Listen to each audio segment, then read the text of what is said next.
Subscribe to Phantom Feed. We document what gets buried. March 12, 2007. Pacific Ocean. 37,000 feet. Commercial flight en route from Tokyo to Los Angeles. Captain Thomas Reid had been flying for 21 years.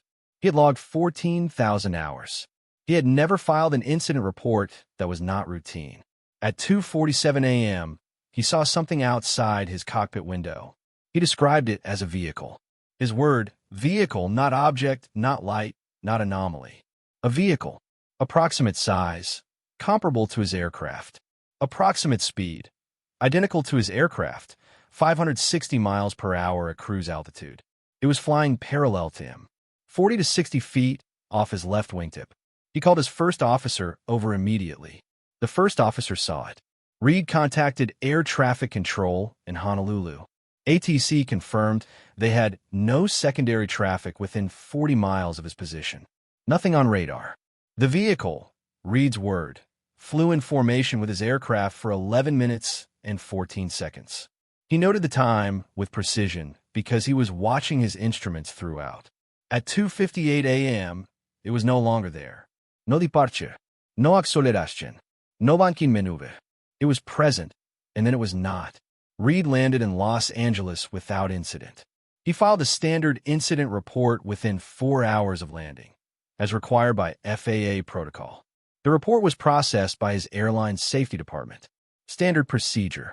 48 hours later, 2 men arrived at the airline's safety office. They were federal, Reid was told. He was not told which agency. They took the original report. They asked for Reid's personal notes. He had none. They told him the matter would be handled. Reid was never contacted again by any federal agency regarding the incident. He has never been investigated, never disciplined, never told his account was incorrect. He has given the same account in interviews in 2009, 2013, 2018, and 2024. Not one detail has changed. His first officer, whose name has never been publicly disclosed, has never spoken publicly about the incident. The FAA has no record of the original report. The airline has no record of the original report. Thomas Reid has a copy. He made one before surrendering the original. He showed it to one journalist in 2018. The journalist confirmed its existence. The content has not been published. Reid is retired. He still speaks about the flight when asked.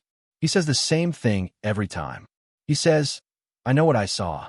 I know what my first officer saw. And I know what happens to incident reports that describe things nobody wants documented." The report is still classified. If this case stayed with you, subscribe to Phantom Feed, like, share. Turn on the bell. The next case is already waiting.